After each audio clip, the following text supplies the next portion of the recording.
আমার বন্ধুগণ, একজন বুজুর্গ ব্যক্তি তিনি পথ দিয়ে যাচ্ছিলেন। তো সে পথে এক সুন্দরী যুবতী মেয়েকে দেখে সেই যুবতী মেয়ের দিকে এই বুজুর্গ ব্যক্তি এক নজরে তাকায় আছে। তখন এই ঘটনাটাকে কবি এভাবে লিখতেছেন সাজায়: একদা সুখদায়ক প্রমোদা বদন, দর্শন করিবম ঝরিল নয়ন।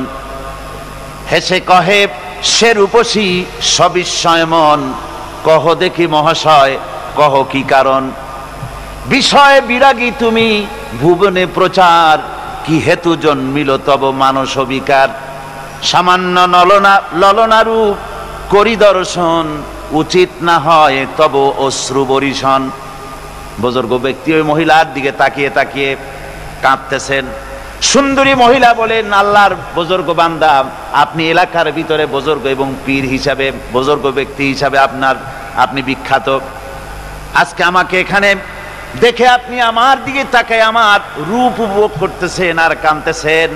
আপনার মতো সংসার বিরাগী মানুষ আমার মতো একটা সুন্দরী মেয়েকে দেখে এভাবে কাঁদা ঠিক না। বুজুর্গ ব্যক্তি বলছেন, হেসে কহিলাম বালে করহ শ্রবণ, নেত্র ঝরে তবু হেতু ভেব না এমন। যে শিল্পী রচিল ওই সুধাংশু বদন, তাহার তরে ঝরে নেত্র নয়নে জীবন।